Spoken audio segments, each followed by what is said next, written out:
Hello students, I hope you all must be having a great time. So I welcome you all to this exclusive session of Ved Science. Now you can subscribe to our channel, that is Ved Science, and yes, you can also hit the bell icon for the regular updates. तो ये है हमारी NTSC special series. आज हम एक ऐसे chapter के बारे में बात करने वाले हैं। हालांकि मैं उसको चैप्टर नहीं मानता, मैं उसको एक फीलिंग मानता हूँ।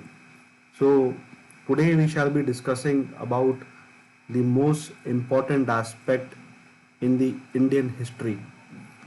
तो यस, आज हम हिस्ट्री का एक चैप्टर पढ़ेंगे जो कि क्लास 10th में चैप्टर 2 है, नेशनलिज्म इन इंडिया। तो भारत में राष्ट्रवाद की भावना कैसे जगी, तो ये है इस चैप्टर का नाम। So this is what the name of the chapter is, nationalism in India. Now NTSC में ये चैप्टर का वेटेज बहुत ज़्यादा है, बहुत अच्छा है, और ख़ास करके स्टेज 2 में गांधी जी के ऊपर हर साल सवाल आता है। तो ये आपको ध्यान में रखना है, जो भी चीज़ पढ़ाई जा रही है उसको बार बार रिवाइज करो, बार बार वीडियो को देखो आप, तब आपको इजीली समझ में आ जाएगा। अब बुक में बहुत अच्छे फॉर्म में नहीं दे रखा, हालांकि बहुत अच्छा कंटेंट है NCERT का, बट इतना अच्छे फॉर्म में नहीं दे रखा। बट अगर आप ये वीडियो देखेंगे तो आपको पता लगेगा कि what is the basic difference. So let's begin this beautiful chapter in the name of nationalism in India. Now you all know what is nationalism. Nationalism is nothing but it is a feeling of pride towards your own country. It is a feeling of love towards your own country, that your country is better than any other country. आपका देश सबसे अच्छा है, आपका देश सबसे ऊंचा है, उसका नाम सबसे ऊंचा है। तो ये एक फीलिंग है, it's a feeling of pride, एक गर्व की भावना। And nation, what is nation? Nation comprises of group of people sharing similar identity, same caste, religion, ethnicity, etc. ठीक है। तो nationalism क्या है? It is a feeling of oneness. ठीक है। तो people living in a country, they actually share similar feelings and so on. तो चलिए स्टार्ट करते हैं। अब द फर्स्ट वर्ल्ड वॉर, खिलाफत एंड नॉन कोऑपरेशन, तो ये इसका पहला टॉपिक है। ठीक है, ये इसका पहला टॉपिक है नेशनलिज्म इन इंडिया का। अब आपको सिर्फ इतनी ही चीजें पढ़नी है, इसके बाहर कुछ नहीं पढ़ना है। ठीक है, क्योंकि ये हम NTSC के ऊपर बात कर रहे हैं, इसके ऊपर बात कर रहे हैं NTSC के ऊपर। अब देखिए, the war created a new economic and political situation. Now there was a change in the political and economic situation. कैसे हुआ, क्या, कौन कौन से इकोनॉमिक पैरामीटर्स थे जिसकी वजह से जो हालात थे लोगों के और गंभीर हो गए। पूरे देश में बहुत ही महामारी फैली हुई थी और लोगों के पास खाने के लिए कुछ भी नहीं था। ठीक है, so people were actually they were striving, okay, to get money and they were working very hard and hence they were starving from hunger. तो ये सबसे बड़ा एक बहुत दुख भरी बात है कि लोगों के पास उस टाइम खाना नहीं था खाने को। So world war created a new economic and political situation. सबसे पहली चीज भाई, जब भी किसी कंट्री के बीच में लड़ाई होती है तो बहुत ज्यादा पैसा खर्च होता है। ठीक है, अब वहां पर आर्मी रूल चलता है। अब आर्मी ने पूरी तरीके से अपने हाथ में कंट्रोल ले लिया था। ठीक है, तो उस टाइम वर्ल्ड वॉर चल रहा था, 1914 से 1918 तक फर्स्ट वर्ल्ड वॉर चला। वॉर की वजह से there was huge increase in defence expenditure. ठीक है, now this defence expenditure it is to be financed by war loans and increasing taxes. यानी कि इस डिफेंस एक्सपेंडिचर को पूरा करने के लिए ब्रिटिशर्स ने लोन्स लिए, कर्जा लिया, और दूसरी तरफ उन्होंने टैक्सेस को इंक्रीज कर दिया, टैक्सेस बढ़ा दिए। अब ये टैक्सेस किसके पल्ले पड़ेंगे? आम जनता के पल्ले पड़ेंगे। ठीक है, और तो कोई भरेगा नहीं। दूसरी तरफ कस्टम ड्यूटीज बढ़ा दी गई, यानी कि जो भी गुड्स इंपोर्ट होते थे अपनी कंट्री में उस पर बहुत ज्यादा हैवी ड्यूटी लगा दी गई, और इनकम टैक्स भी इंक्रीज कर दिया गया। तो ये थे गवर्नमेंट के कुछ रिप्रेसिव मेजर्स, जिसके कारण लोगों को बहुत कठिनाइयों का सामना करना पड़ा। ठीक है, in a very simple terms. अब आ जाते हैं आगे। Now this war led to increase in prices, यानी कि जो आम आदमी है वो तो एकदम सड़क पर आ गया। आम आदमी तो एकदम लुट गया बेचारा, क्योंकि वॉर की कंडीशन इतनी खराब हो चुकी थी कि पूरी कंट्री में पैसा था ही नहीं। अब जितना भी पैसा आता वो लोगों से छीन लिया जाता था इन टर्म्स ऑफ टैक्स। ठीक है, तो कहने का मतलब ये है, अब ये इसमें इंपॉर्टेंट टाइमलाइन आपको याद रखनी है। 1913 से 1918 के बीच में there was increase in food prices which has led to the extreme hardship for the common man. ठीक है, आम आदमी के लिए बहुत सारी समस्या। फिर उसके बाद आ जाओ, अब 1918 से लेकर 1921 के बीच में अगर हम बात करें तो जितने भी क्रॉप्स थे वो सारे फेल हो गए। अब क्रॉप्स फेल हो गए तो ऑफ कोर्स उसकी वजह से क्या होगा, फूड की शॉर्टेज होगी। फूड की शॉर्टेज होगी, इन्फ्लुएंजा एपिडेमिक, बीमारियां फैलेंगी। तो ये एक प्रोसेस चलता रहा। ठीक है, अब 1921 में जो सेंसस हुआ था, अब ये इंपॉर्टेंट फैक्ट है जो कि एमटीएससी में पूछा जा सकता है। 1921 में एक इंपॉर्टेंट सेंसस हुआ था जिसमें 12 से 13 million people they were perished as a result of famines and the epidemic. बहुत लार्ज स्केल पे बीमारी फैली थी, भुखमरी फैली थी, और लोग बहुत ज्यादा तादाद में मारे गए थे। ठीक है, और ये सब किसकी वजह से हुआ था? तो पूरे देश में हाहाकार मच चुका था। ठीक है, चलिए जी आगे आ जाओ। The idea of Satyagraha, yes, so it is well known as the dharma of non violence. Now अब मैं आपको एक चीज बता देता हूं, इसमें बहुत इंपॉर्टेंट एस्पेक्ट है।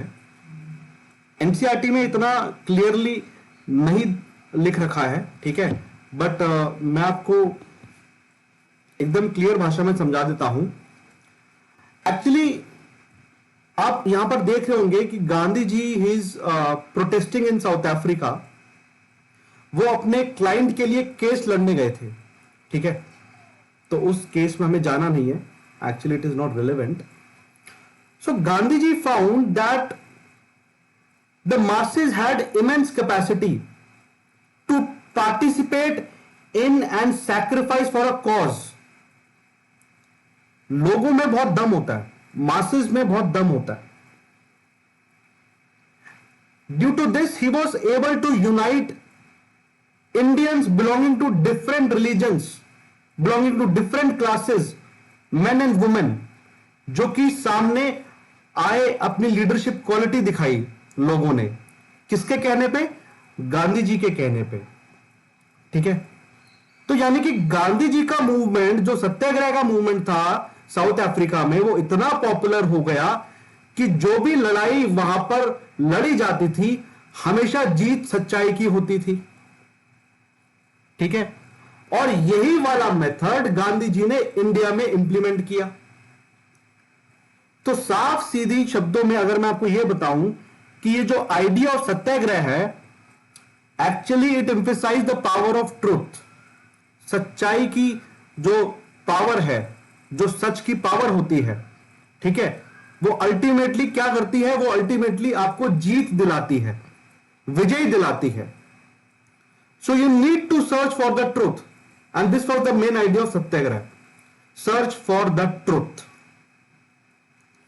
और गांधी जी ये भी बोलते हैं, अगर आपका कॉज है, जिस कॉज के लिए, जिस कारण के लिए आप लड़ रहे हो, अगर वो कारण सच है, अगर आपकी इंटेंशन ट्रू है, अगर आपका स्ट्रगल ट्रू है, अगर आपका स्ट्रगल इनजस्टिस के अगेंस्ट है, तो फिजिकल फोर्स की जरूरत नहीं है।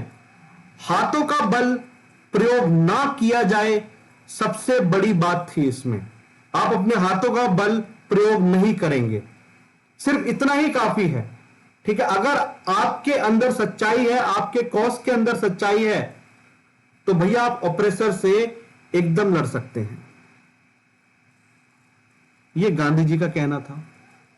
यानी कि बिना बदले की भावना लिए बिना आप लड़ सकते हैं। आपको आक्रोश दिखाने की जरूरत नहीं है, आपको एंगर दिखाने की जरूरत नहीं है।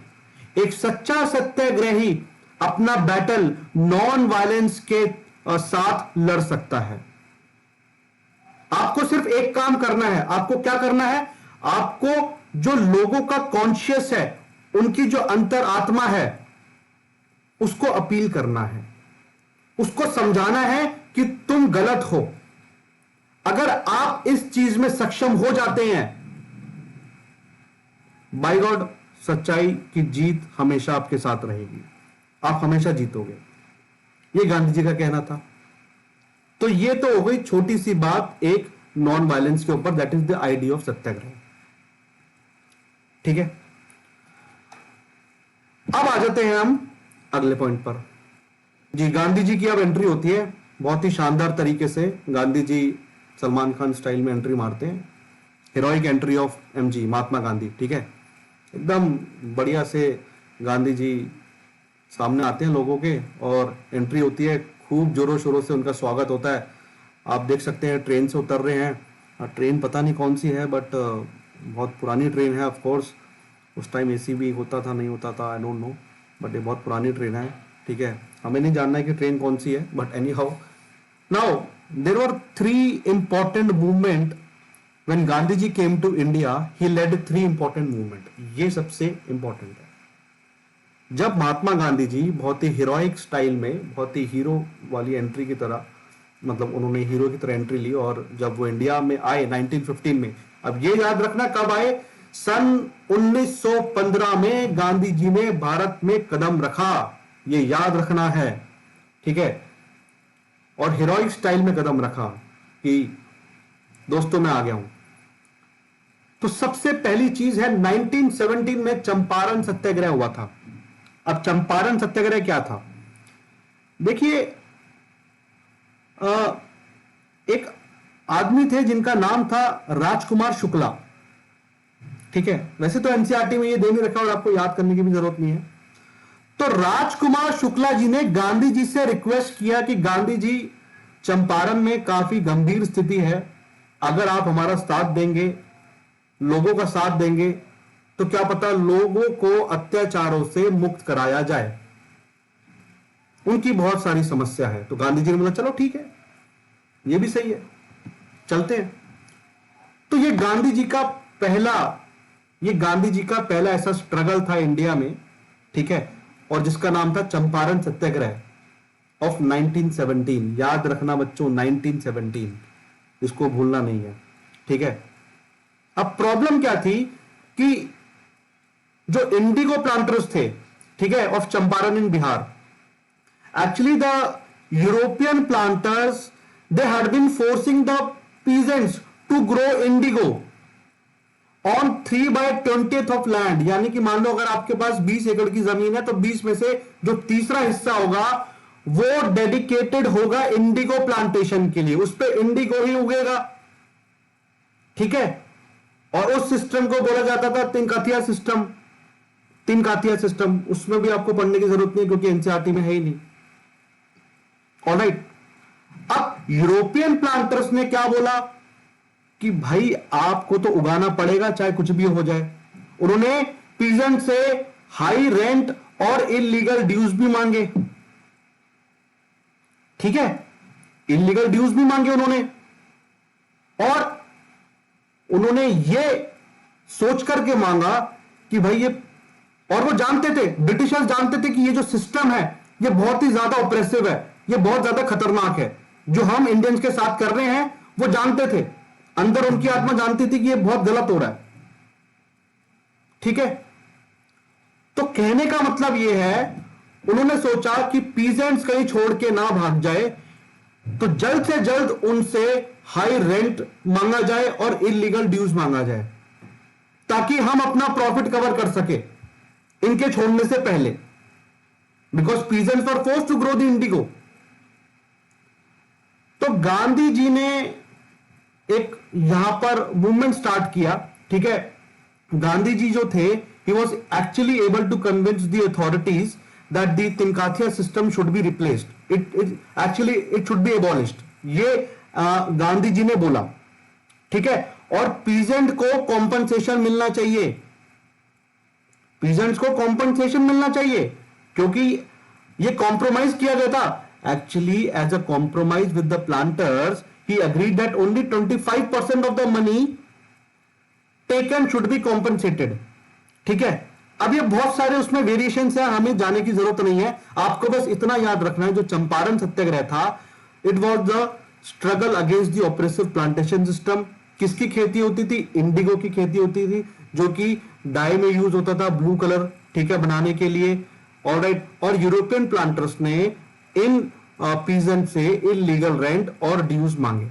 बस इतना याद करना है। गांधी जी यहां पर जीत गए, ठीक है। गांधी जी ने बोला बेटा डटे रहो, सत्याग्रह है।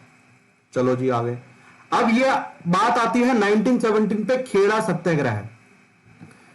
देखो खेड़ा सत्याग्रह, अगर मैं आपको बताऊं तो एनसीईआरटी में टू बी वेरी स्पेसिफिक, ये 1980 लिख रखा है, 1980, ठीक है। इट हैज बीन रिटन 1918, मगर आपको सॉरी एनसीईआरटी में 1917 लिख रखा है, बट ये है 1918 का, ये है 1918 का खेड़ा सत्याग्रह, आप याद रखिएगा। ऑलराइट, दिस इज 1918, इसको याद रखना। मगर आपको 1917 पढ़ना है, क्यों? क्योंकि एनसीईआरटी में 1917 दे रखा है। अब इसमें क्या हुआ था कि यह था हमारा पहला नॉन कोऑपरेशन मूवमेंट। अब आपको पता है 1918 में ड्रॉट आया था, और जो क्रॉप्स थे वो फेल हो चुके थे, ठीक है।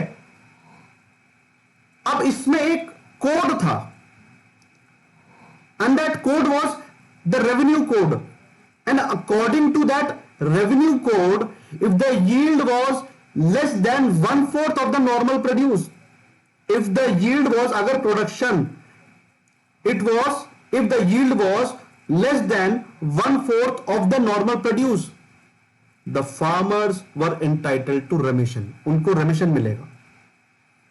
मगर ऐसा नहीं हुआ। अथॉरिटीज ने they actually refuse to grant remission, कि भैया हम रेवेन्यू नहीं देंगे, जाओ बाढ़ में जाओ, हम कुछ नहीं करेंगे।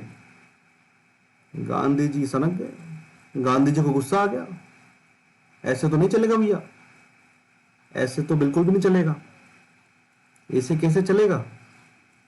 तो गांधी जी ने बोला कि नहीं, हम आपकी ये बात बिल्कुल भी नहीं मानेंगे, ये बहुत ही अत्याचार है। उन्होंने पीजेंट्स को खुले आम बोला कि भैया आप जो है इनके खिलाफ रिवोल्ट कर दो नॉन वायलेंस के तरीके से, आप इनकी बात ना मानो, ठीक है। फर्स्ट नॉन कोऑपरेशन मूवमेंट यही था, आप इनकी बात ना मानो, इनका सहयोग ना दो, आप इनका सहयोग नहीं देंगे, ये अपने आप ही ट्रैक पे आ जाएंगे। और वही हुआ, उन्होंने साथ नहीं दिया और ब्रिटिशर्स ट्रैक पे आ गए। तो ये बैटल भी जो थी गांधी जी ने जीत ली थी, ठीक है। खेड़ा सत्याग्रह 1917 ही याद रखना, क्योंकि एनसीईआरटी में ये दे रखा है। अब आ जाओ आगे, 1918 में आता है अहमदाबाद मिल स्ट्राइक। अब ये जो अहमदाबाद मिल स्ट्राइक थी, ये क्या थी?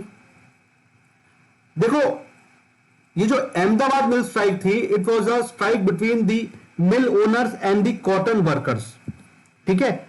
मिल owners and the cotton workers, alright. तो इट वॉज अ डिस्प्यूट। तो डिस्प्यूट क्या था कि ब्रिटिशर्स ने बोला था कि आपको प्लेग बोनस मिलेगा, मगर प्लेग बोनस नहीं दिया गया, ठीक है।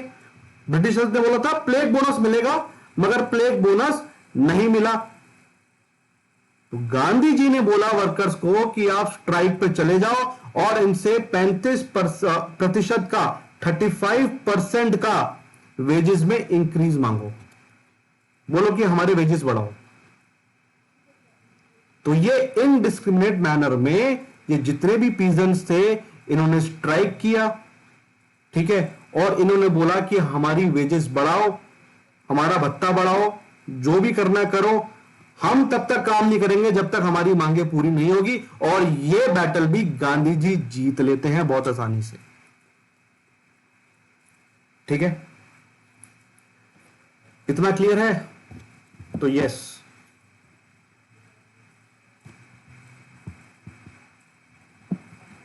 नाउ आई थिंक आपको इतना तो क्लियर हो चुका होगा कि ये जो 3 बैटल थी ये कितनी आसानी से गांधी जी ने लड़ी थी, ठीक है, ये हो गया। अब आ जाओ आप आगे। द राउलेट एक्ट बहुत खतरनाक एक्ट था, बहुत खतरनाक एक्ट। अब एक्चुअली इस एक्ट में क्या था? नाउ जो इंडियन नेशनलिस्ट थे, they were demanding the constitutional concessions. तो वो बोल रहे थे कि अब लॉ हम बनाएंगे, इंडियंस को ज्यादा पावर मिलनी चाहिए, इंडियंस का हक है लॉ बनाने के ऊपर, हम सेट करेंगे कि हमारी कंट्री का फ्यूचर कैसा होगा, ठीक है। तो कहने का मतलब यह है, सरकार समझ गई थी कि भैया गांधी जी के आने से लोगों के मन में एक अलग भावना जाग चुकी है, तो अब कुछ करना पड़ेगा। तो क्या करें? रॉलेट एक्ट लाते हैं। तो रॉलेट एक्ट में क्या था? अभी तक तो सिर्फ और सिर्फ अपर मिडिल क्लास लोग ही मेन स्ट्रीम में पार्ट ले रहे थे। अब बात आती है हिंदूज की, मुस्लिम्स की, लोअर क्लासेस पीपल की, जितने भी बैकवर्ड क्लासेस पीपल थे वो सब भी, अब उनके मन में भी एक भावना जाग रही थी कि अब देश को तो आजादी मिलना चाहिए, Swaraj, self rule should be there, ठीक है। तो यह था इंपॉर्टेंट एस्पेक्ट इसमें। तो रॉलेट एक्ट एक ऐसा एक्ट था, एक ऐसा ऑपरेसिव एक्ट था which was pass by imperial legislative council. यह याद रखना, आईएलसी ने पास किया था, इंपीरियल लेजिस्लेटिव काउंसिल ने पास किया था रॉलेट एक्ट, ठीक है। अब इस एक्ट की खासियत यह थी, ना कोई किसी पे केस होगा, ना किसी पे मुकदमा चलेगा, सीधा सजा सुनाई जाएगी, सीधा हलाल होगा, ना केस होगा, ना कुछ मुकदमा चलेगा, ना सुनवाई होगी, कुछ भी नहीं होगा, सीधा क्या होगा? सीधा सजा सुनाई जाएगी। यह था रॉलेट एक्ट। तो ये तो बहुत गलत है, ये तो बहुत गलत है, ये तो इनजस्टिस है। तो गांधी जी ने लोगों को बोला चलो भाई स्टार्ट करते हैं अपना सत्याग्रह मूवमेंट, ठीक है। Now this act was passed by the imperial legislative council as you know. So it gave the government enormous powers to repress political activities. कोई भी पॉलिटिकल एक्टिविटीज में कोई भी पार्ट लेगा उसको डिटेन कर दिया जाएगा, ठीक है। कितने साल के लिए? 2 साल के लिए, विदाउट एनी ट्रायल। तो ट्रायल मैंने अभी आपको समझाया, कोई मुकदमा नहीं चलेगा उसके ऊपर, कोई केस नहीं चलेगा, सीधा सजा सुनाई जाएगी, सीधा हलाल किया जाएगा उसको। और Mahatma Gandhi wanted non violent civil disobedience movement against such unjust laws. तो गांधी जी ने फिर हड़ताल कर दी स्टार्ट। अब हड़ताल कब करी स्टार्ट?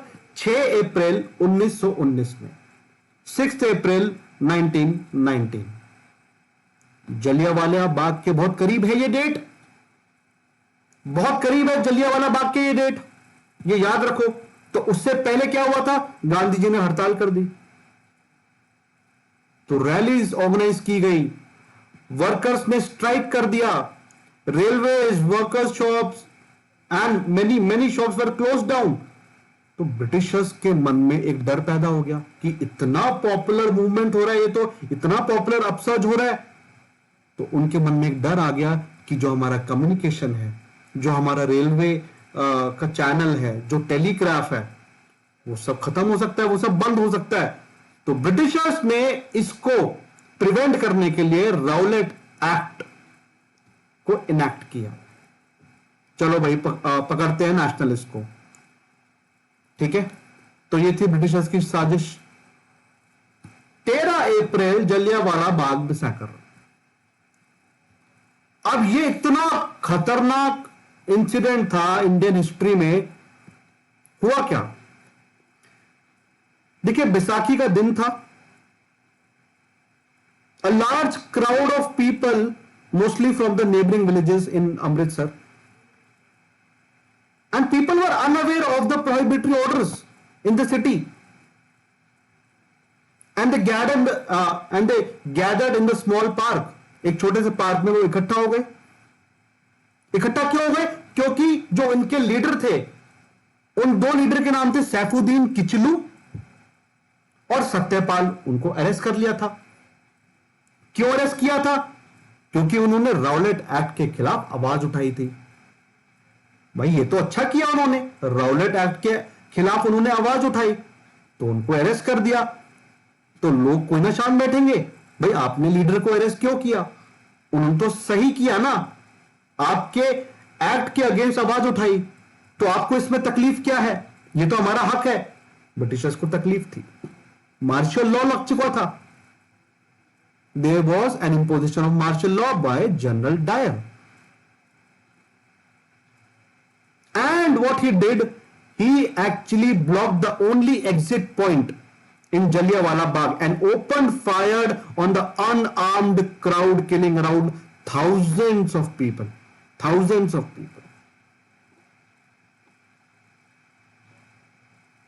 और इसके रहते रहते रविंद्रनाथ टैगोर जी को एक ऑनर दिया गया था ब्रिटिश गवर्नमेंट की साइड से।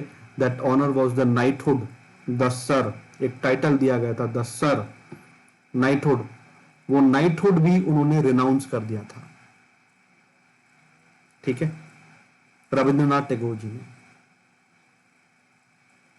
तो जो जनरल डायर का ऑब्जेक्ट क्या था? उसका ऑब्जेक्ट ये था to produce a moral effect, to create in the minds of satyagrahis a feeling of terror and ऑ।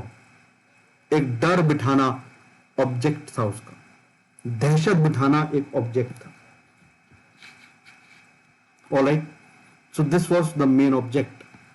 ये जो येलो कलर से मैंने हाईलाइट किया है, जो अंडरलाइन किया है, जो अलग फॉन्ट से लिखा है, इसका पर्पस यही है क्योंकि सेम लाइन उठ करके आ जाती है एनटीएससी में।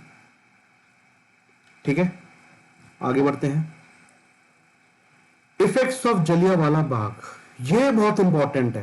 क्वेश्चन सीधा सीधा आ जाता है, what were the various effects of Jallianwala Bagh massacre, या what were the effects of Jallianwala Bagh, what were, which of the followings are not, या फिर were not the effects of Jallianwala Bagh massacre. ऐसे क्वेश्चन आ जाते हैं, ठीक है। या तो आपको उस क्वेश्चन में नॉट दे दिया जाएगा, या तो उस क्वेश्चन में नॉट की जगह सिंपल एक लाइन लिख दी जाएगी और आपको पहचानना है कि इनमें से क्या क्या हुआ था, ठीक है।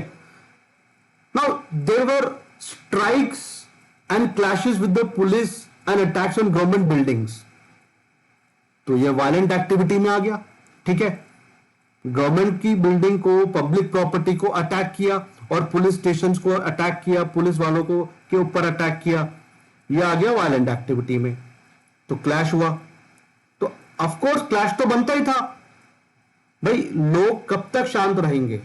आपने बेफजूल में हजारों लोगों को मार डाला बिना किसी वजह के, बिना किसी वार्निंग के, और गेट बंद कर दिया। इतना अत्याचार कौन सहन करेगा भाई? So the government responded with brutal repression, seeking to humiliate and terrorize people. तो इतनी ज्यादा गंदी हरकतें करी गवर्नमेंट ने, इतना ज्यादा ह्यूमिलेट किया लोगों को कि लोगों के अंदर एक दहशत पैदा हो गई। And satyagrahis were forced to rub their nose on the ground and they were forced to crawl on the street. और साहब को सलाम करो, ये उनसे करवाया गया। People were flogged and villages around in Gujranwala town, in Gujranwala, sorry, in Punjab, which is now in Pakistan, were bombed. तो इतनी ज्यादा सिचुएशन खराब हो चुकी थी कि गांधी जी को मूवमेंट को कॉल ऑफ करना पड़ा। तो finally Gandhi ji called off the movement. Is that clear to you? तो ये सारे पॉइंट्स आपको याद करने हैं जो कि एनटीएससी में आ सकते हैं। आगे बढ़ते हैं, द खिलाफत इशू। अब ये खिलाफत इशू क्यों इंपॉर्टेंट है? Actually to be very honest, it is not directly linked to the Indian politics, but it provided the immediate background to the movement. Okay, it provided the immediate background to the movement and it gave an added advantage of cementing Hindu Muslim unity. एक factor इसमें बस important है, Hindu Muslim unity against the Britishers. ठीक है, अब इसमें हुआ क्या था? The first world war had ended with the defeat of Ottoman Turkey. Turkey जो कि जर्मनी के साथ एक्सेस पावर्स में था। ठीक है, तो ब्रिटिशर्स के अगेंस्ट थे ये लोग, बट ये हार चुके थे। अब टर्की में जो थे, टर्की में हुआ क्या? र्यूमर्स फैल चुका था। ठीक है, तो र्यूमर्स इतना ज्यादा फैल चुका था, there was the harsh treaty, यानी कि उनको सुनने में आया कि एक संधि होने वाली है, एक ट्रीटी होने वाली है, जिसकी वजह से जो मुस्लिम के जो स्पिरिचुअल लीडर हैं, जो आध्यात्मिक लीडर हैं, जिनको खलीफा बोला जाता है, उनको उनकी पावर से हटाया जाएगा। यह एक र्यूमर था, यह अफवाह थी, और कहीं ना कहीं यह सच भी था, कहीं ना कहीं यह सच भी था। तो इसको डिफेंड करने के लिए खिलाफत कमेटी को फॉर्म किया गया बॉम्बे में 1919 मार्च में। अब यह इंपॉर्टेंट फैक्ट बन गया, Khilafat committee was formed. So a young generation of Muslim leaders in the name of Mohammad Ali and Shaukat Ali, ये दो भाई थे, इनके नेतृत्व में खिलाफत इशू को बढ़ावा मिला। हालांकि डायरेक्टली कोई रिलेशन नहीं है, इंडियन पॉलिटिकल सिस्टम से इसका कोई रिलेशन नहीं है, मगर गांधी जी ने बोला कि भैया इससे अच्छी अपॉर्चुनिटी नहीं है हिंदू मुस्लिम को जोड़ने की। ठीक है, गांधी जी ही they both of those brothers, they began discussing with Mahatma Gandhi about the possibility of united mass action on the issue, कि कैसे हम एक नए स्तर पे लड़ाई लड़ सकते हैं ब्रिटिशर्स के खिलाफ। तो गांधी जी ने बोला कि यह एक मौका है हिंदू मुस्लिम को यूनिफाई करने का। ठीक है, फिर आ जाता है Calcutta session of the Congress, जो कि सितंबर 1920 में हुआ। वहां पर गांधी जी ने कांग्रेस के सभी लीडर्स को और सभी लोगों को कन्विंस किया कि भाई हम नॉन कोऑपरेशन मूवमेंट स्टार्ट करने वाले हैं। किसके बिहाफ पर, किसके लिए? हम खिलाफत के लिए नॉन कोऑपरेशन मूवमेंट स्टार्ट करने वाले हैं। ठीक है, बट हमारा एक ही एजेंडा रहेगा। एजेंडा क्या है? स्वराज। Agenda was swaraj. तो ये था एक इंपॉर्टेंट एस्पेक्ट। तो अगर आप इस क्रोनोलॉजी में देखिए तो बहुत सिंपल है। ठीक है, यानी कि जब फर्स्ट वर्ल्ड वॉर खत्म हो गया, खत्म होने, ब्रिटिशर्स जीत गए, तो ब्रिटिशर्स जीत गए तो वहां पर रूमर फैल गया कि भाई ऑटोमन टर्की की तो डिफीट हो गई है। ठीक है, उनको हरा दिया गया है। अब जो टर्की में जो खलीफा है, जो मुस्लिम लोगों का स्पिरिचुअल हेड है, उसको हम उसकी गद्दी से हटा देंगे। अब सबके मन में दहशत हो गई, क्योंकि सभी लोग उसी खलीफा को मानते थे। सभी मुस्लिम लोगों का एक विश्वास था, एक बिलीफ सिस्टम था। तो इसके दरमियान खिलाफत कमेटी बिठाई गई बॉम्बे में मार्च 1919 में। ठीक है, बात समझ में आ गई। And a young generation of Muslim leaders like the brothers Mohammad Ali and Shaukat Ali, इन दोनों ने मिलकर के सारी की सारी पॉसिबिलिटी डिस्कस करी, महात्मा गांधी जी के साथ डिस्कस कर दी। गांधी जी ने सोचा कि अब तो ये एक अच्छी अपॉर्चुनिटी है, हमें लड़ाई लड़नी है। कैलकाटा सेशन में आ जाते हैं 1920, जो सितंबर में हुआ था। वहां पर गांधी जी ने सबको कन्विंस कर लिया कि हाँ भाई, अब तो देखो अभी ये समय है कि खिलाफत का हम सपोर्ट करें, जिसके कारण हम स्वराज अचीव कर सकें। चलो जी, मान गए। Mahatma Gandhi ji declared that British rule was established in India with the cooperation of Indians and had survived only because of this cooperation. ठीक है, देखिए अब इससे पहले अगर मैं आपको बताऊं, ठीक है, इससे पहले अगर मैं आपको बताऊं, कांग्रेस के मन में बहुत ज्यादा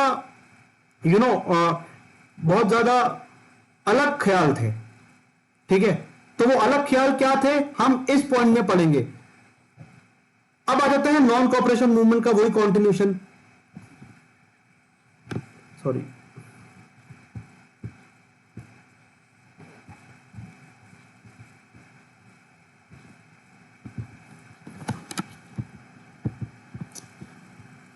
something has been messed with this. Okay, yeah.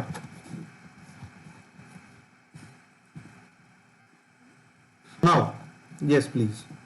I'm really sorry for that mess.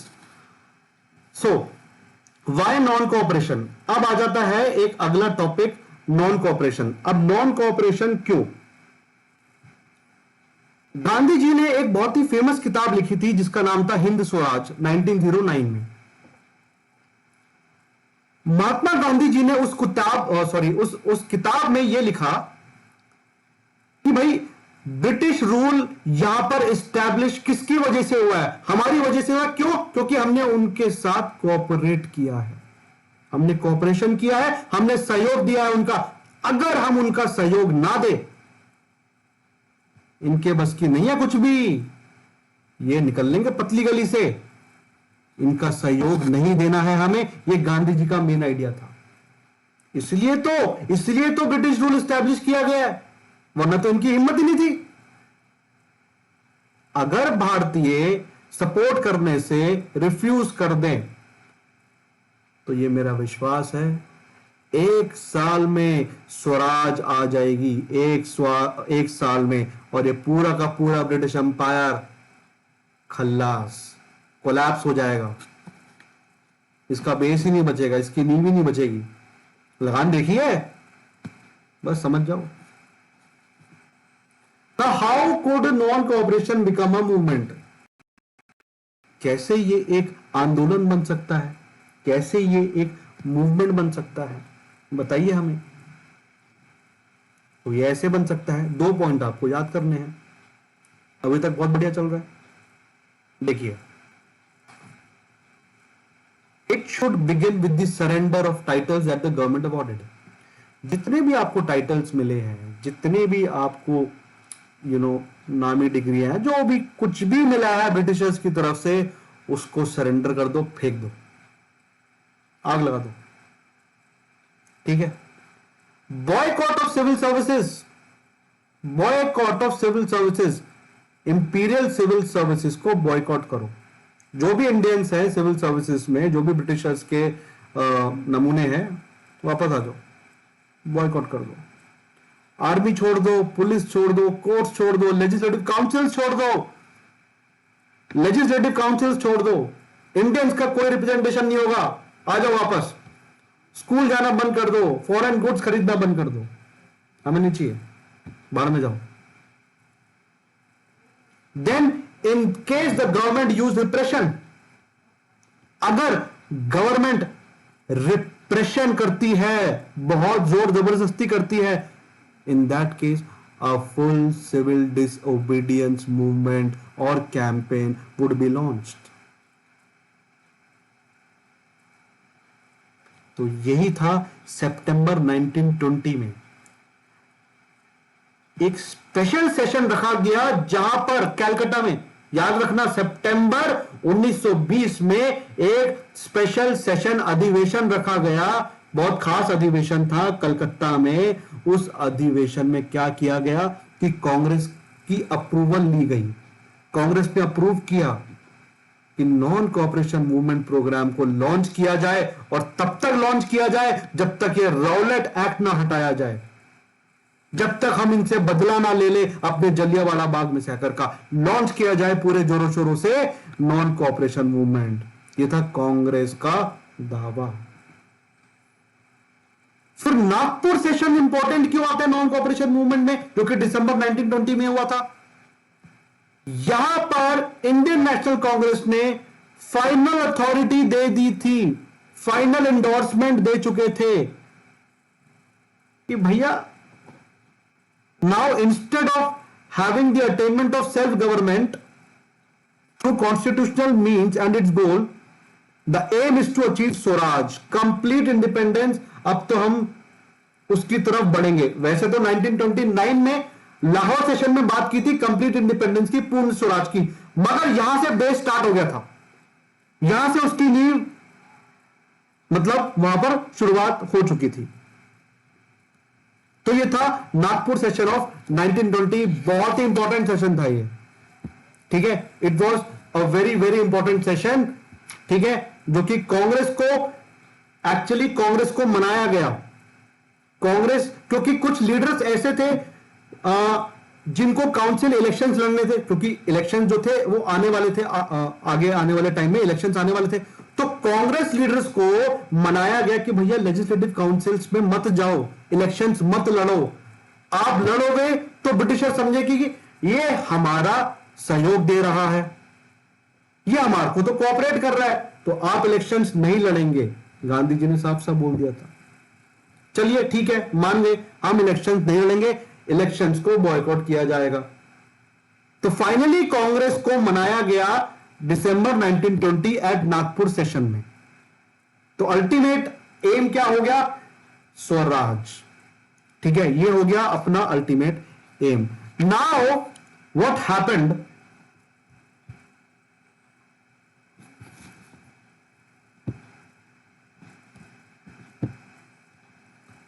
so this was the first topic which we have dealt in detail, ठीक है। ब्रिटिशर्स ने कैसे हमारे साथ, हमारी फीलिंग्स के साथ उन्होंने खेला, कैसे लोगों को उन्होंने बहुत बुरी तरीके से परेशान किया। ऐसी बहुत सारी चीजें थी जो कि इस ऑफ कोर्स इस चैप्टर में पूरी तरीके से तो नहीं दे रखा है। मैं चाहता तो बहुत ज्यादा और भी डिटेल में आपको पढ़ाता, बट हमारा अभी फिलहाल तो मकसद ये है कि एनटीएससी को हमने पास करना है, ठीक है। ये हो गई नॉन कोऑपरेशन मूवमेंट की बात। अब नॉन कोऑपरेशन मूवमेंट आगे कंटिन्यू करेंगे हम with in the different strands, ठीक है। So different strands with in the movement, which movement? Non cooperation movement. क्योंकि नॉन कोऑपरेशन मूवमेंट सबके लिए एक अलग अलग विचार थी, एक अलग अलग विचारधारा, ठीक है। मिडिल क्लासेस के लिए नॉन कोऑपरेशन मूवमेंट कुछ अलग था, वहीं अपर क्लासेस के लिए अलग था, वहीं जो लोअर क्लासेस थी उनके लिए अलग था। तो ये अलग क्या थी, पीजेंट्स कैसे लेते थे नॉन कोऑपरेशन मूवमेंट को, ये हम कल के सेशन में देखेंगे। इसलिए this was the part 1 of today's session, ठीक है। आई होप आपको ये समझ में आया होगा। Please do subscribe to our channel, ठीक है। और कुछ भी डाउट्स हो आपको, आप कमेंट सेक्शन में अपने डाउट्स पूछ सकते हैं, ठीक है। और प्लीज हमारा आप टेलीग्राम चैनल भी ज्वाइन कर लीजिए फटाफट, क्योंकि उस पर मैं पीडीएफ सेंड करते रहता हूं, मैं क्वेश्चन सेंड करते रहता हूं और असाइनमेंट सेंड करते रहता हूं। तो जितना ज्यादा आप जोड़ेंगे उतना ज्यादा आपको फायदा होगा। Do subscribe to our channel, that is Ved science, and please hit the bell icon for the regular update. Thank you and have a very wonderful day.